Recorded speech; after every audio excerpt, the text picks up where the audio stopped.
Check one. Now check out the wicked inspiration vibe.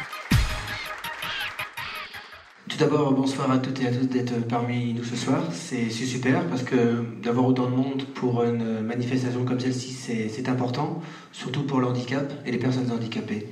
En fin de compte, l'handicap aujourd'hui, pour moi, ça a été que du positif dans ma vie de tous les jours et c'est le sport qui m'a permis de m'en sortir.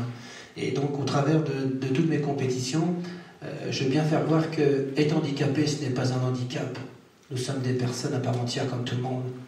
Et ce que je voudrais voir, c'est qu'au travers de ça, que ça soit dans le monde du travail, qu'il y ait une reconnaissance beaucoup plus approfondie qu'elle est aujourd'hui pour les personnes handicapées. Et c'est vrai que peut-être qu'en montrant une image positive et dynamique des personnes handicapées à travers le sport, ça va peut-être permettre aux employeurs d'avoir une image un peu plus positive, de dédramatiser la situation et d'employer des gens en situation de handicap plus facilement. Il y a une certaine différence entre une personne handicapée qui va chercher du travail et une personne valide.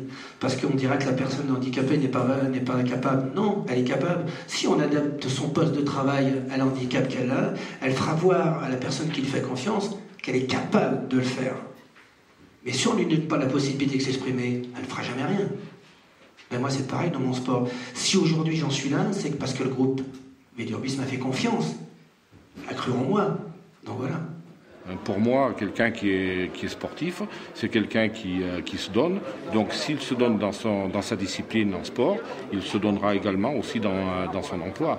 Il y a une certaine période qu'on mettait des pénalités à les entreprises qui ne... Mais toujours. Voilà.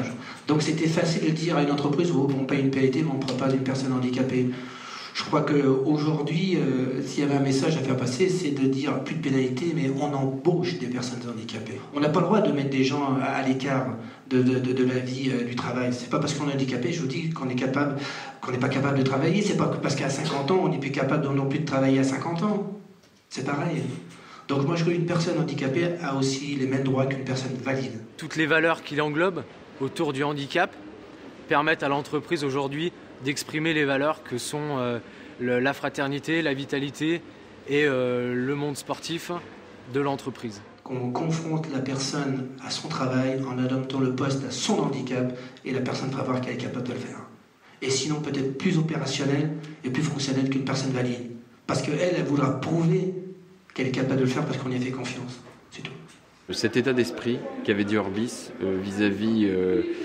cet état d'esprit qui prend en compte des considérations sociales, c'est un des aspects qui m'a séduit par rapport à certains de leurs concurrents. Pour n'importe quel chef d'entreprise, je pense qu'il est important de voir exposer, comme l'a fait ce soir M. Caprin, les ressorts de la motivation d'un sportif, parce que dans le monde de l'entreprise, c'est probablement les mêmes ressorts, et c'est des ressorts sur lesquels qu'on a besoin de connaître, parce que c'est également des ressorts sur lesquels on souhaite pouvoir agir un maximum, pour que tout le monde d'abord se sente bien dans le monde de l'entreprise, et puis surtout donne le meilleur de lui-même.